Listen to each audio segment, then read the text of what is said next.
பக்தி உலகத்துல 100வது பதிவு. என்ன சொல்றது, நிறைய கோயில் கும்பாபிஷேகம் பார்த்துருக்கோம்னா மக்கள் பக்தி உலகத்துக்கு நிறைய மக்களுக்கு என்னுடைய கருத்துக்கள் பிடிச்சிருந்தா ஷேர் பண்ணுங்க, ஃபாலோ பண்ணுங்க. எனக்கு தெரிஞ்ச கருத்துக்களை சொல்றேன். நம்மளுடைய தாய் தந்தையை மறக்காம வணங்குங்க. இன்னொரு நம்மளை படைத்தவர்கள் இறைவன், நம்மை படைப்பவர்களுக்கு நாம நல்லது கெட்டது சொல்லி கொடுத்தாதான் அடுத்த தலைமுறைக்கு போய் சேரும். இன்னும் எனக்கு தெரிஞ்ச கருத்துக்களை, எனக்கு மண்டையில ஊறுற விஷயங்களை உங்ககிட்ட பகிர்ந்துக்கிறேன். வாழ்த்துக்கள். வணக்கம். வணக்கம்.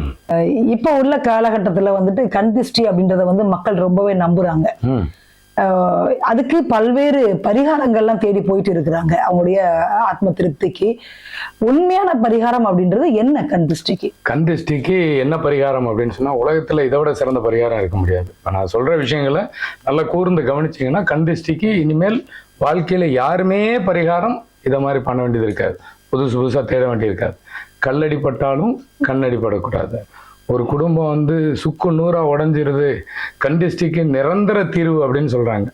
இப்போ பொதுவாகவே கண் அப்படின்னா உங்களுக்கு கண்ணாடி அப்படிங்கிறது கல்லடிப்பட்டாலும் கண்ணெடு அப்படின்னா அந்த கண்ணை வச்சுதான் சொல்றாங்க. அப்போ நமக்கு கண்ணாடி நம்ம என்ன மாதிரி பார்க்குறோமோ அந்த விஷயத்தான் நமக்கு ரிஃப்ளெக்ஷன் பண்ணும். அதே மாதிரி நான் முன்னோர்களை தான் கடவுள்னு சொல்லுவேன். உங்களுக்கே தெரியும். அந்த கண்ணாடியில் இப்போ ஒரு டீ கடையில் ஒரு கண்ணாடி கிளாஸில் கொடுத்தா என்ன சொல்லுவாங்கன்னா, ஒருத்தவங்க குடிச்ச கண்ணாடி கிளாஸை வெந்நீர் ஊற்றி கழுவிட்டா அதில் கிருமி ஒட்டாது. பொதுவாகவே கண் பார்வை போயிடுச்சு இல்லை குறைஞ்சிருச்சுன்னா கண்ணாடி போட்டோம். அப்போ அந்த கண்ணாடிங்கிறது நெகட்டிவை உங்களுக்கு சரி பண்ணி பாசிட்டிவாக தான் தெரியுது. அப்போ உங்களுக்கு ஒரு ஆத்மாவை உங்களால் கண்ணிலே பார்க்க முடியாது, ஆனால் அது கண்ணாடி காட்டிடும். ஒரு வீட்டுக்கு ஏற்ற மாதிரிலாம் பார்த்தீங்கன்னா பெரிய பெரிய கண்ணாடி வச்சுருப்போம். அப்போ அந்த கண்ணாடியில் நீங்கள் போய் நின்று பார்த்தீங்கன்னா உங்களுக்கு தெரியாத விஷயம் அதில் தெரியும். அப்போ அந்த நெகட்டிவை வெளியே தள்ளிடும்னு நம்புகிறாங்க. சில பெரிய பெரிய கடைகள் எல்லாம் பார்த்தீங்கன்னா கண்ணாடி, அதில் ஒரு டேபிளில் கூட அந்த கண்ணாடி வச்சுருப்பாங்க. என்னென்னா ஒரு தடவை வந்தவங்களை திருப்பி அது பதிவு பண்ணிக்கும் அப்படின்ன மாதிரி. அப்போது அவ்வளோ பெரிய கண்ணுன்னா நம்ம கண்ணில் லென்ஸ் இருக்கும்.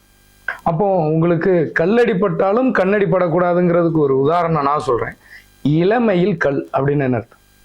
இளமையில் கல் அப்படின்னு என்ன அர்த்தம் சொல்லுங்க? இளமையில் கல் படிக்கிறது. ஆமா, இளமையில் கல் அப்படின்னா கல்லுனா கல்வி. கல்லுனா கல்வி. இப்போ நீங்க கண்ணால் காண்பதும் பொய், காதால் கேட்பதும் பொய், தீர விசாரிப்பதுமே. நீங்க ஒரு பொருளை பார்த்தாலும் அது மைண்ட் அப்சர்வ் பண்ணும், ஒரு விஷயத்தை கேட்டாலும் மைண்ட் அப்சர்வ் பண்ணும். அப்போ ஒரு விஷயங்கள்ல இந்த பிரபஞ்சத்துல நல்லது கெட்டது எல்லாமே கலந்து இருக்கும். அப்போ பார்த்த உடனே இப்போ ஒரு அரளி செடின்னு எடுத்தீங்கன்னா அதுல பூக்கள் ஆக்சிஜனை தரும்.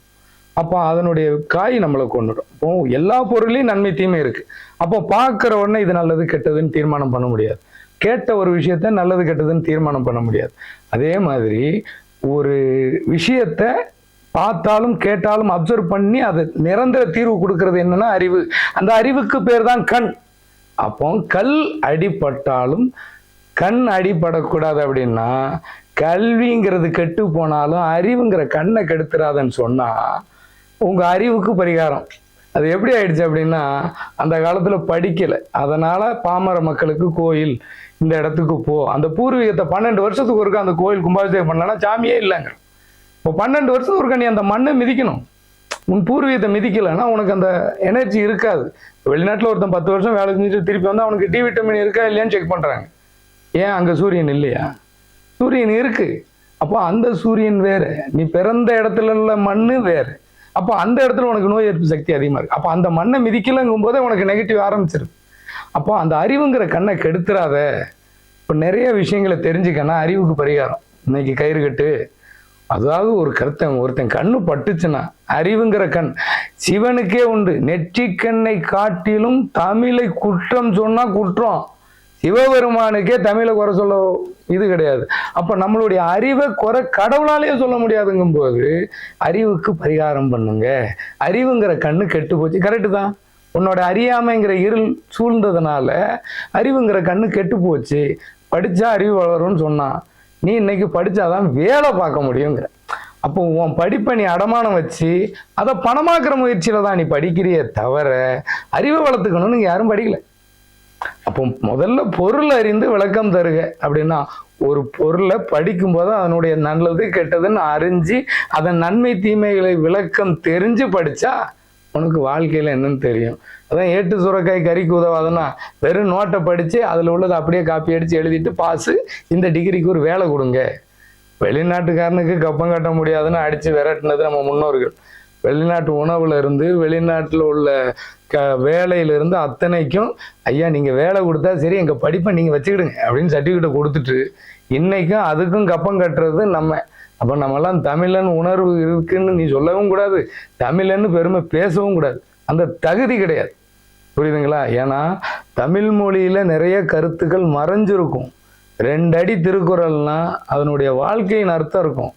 அகர முதல எழுத்தெல்லாம் ஆதி பகலவன் முதற்றே உலகனா, சூரியன் என்பது எப்படி, சூரியனாலதான் இந்த உலகமே இயங்குதுங்கிறது எப்படி மாற்ற முடியாதோ, தமிழால தான் இந்த உலகத்துல அத்தனை பேத்துக்கும் சித்தர்கள்ல இருந்து ஞானிகள் வரைக்கும் தமிழ் உருவாயிருக்கான்.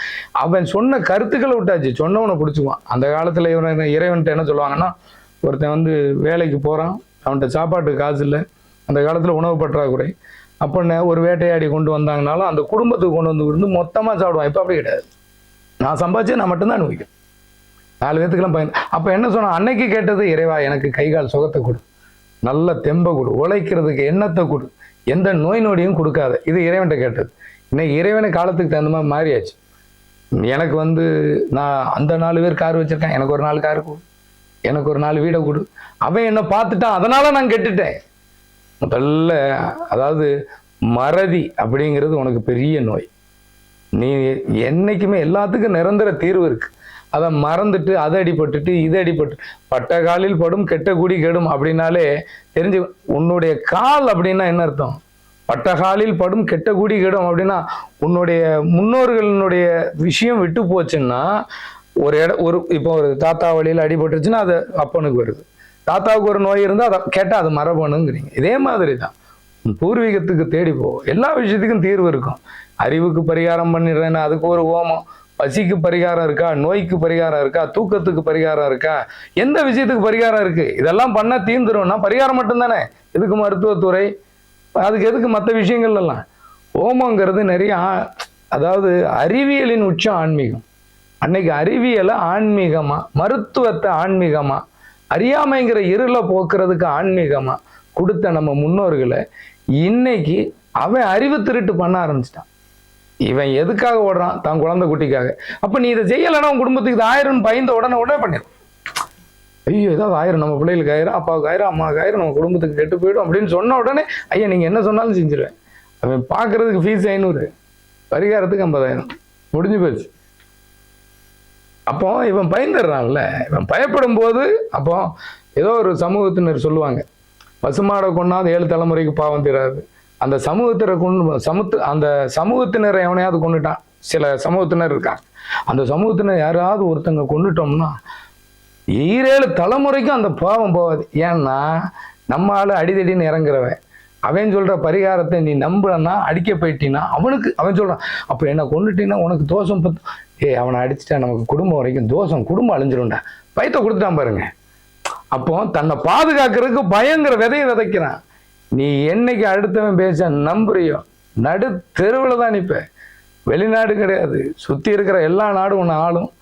இயற்கையில் இன்னைக்கு நம்ம திங்கிற உணவுல கூட விதை இல்லை, சத்து இல்லை. அப்படி இருக்கும்போது பரிகாரம் இன்னும் புதுசாக வந்துக்கிட்டு தான் இருக்கும். நீ நம்பி புதுசாக பரிகாரம் வருதா இல்லையான்னு பாரு, நீ அழியிற வரைக்கும் வரும்.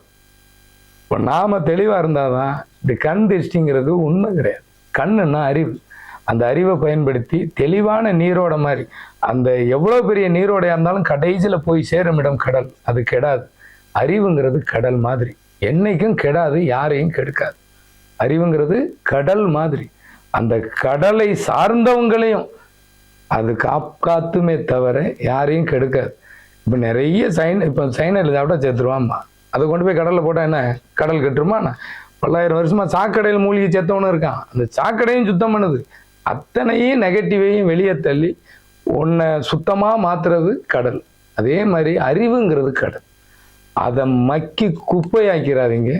பரிகாரங்கிறத நம்பி ஏமாறுற வரைக்கும் உனக்கு கண் திருஷ்டிங்கிறது இருந்துகிட்டு தான் இருக்கும். உன் அறிவுங்கிற இருள் கெட்டு போனது, அதாவது அறிவுங்கிற இருள் உன்னை சூழ்ந்ததுக்கு அப்புறம் வாழ்க்கை இருளாக தான் இருக்கும். அறிவுங்கிற ஒளி வெளியே தெரியாது. அறிவை பயன்படுத்து, கண் திருஷ்டி என்பது மாயை, அதிலிருந்து வெளியில வாழ்த்துக்கள்.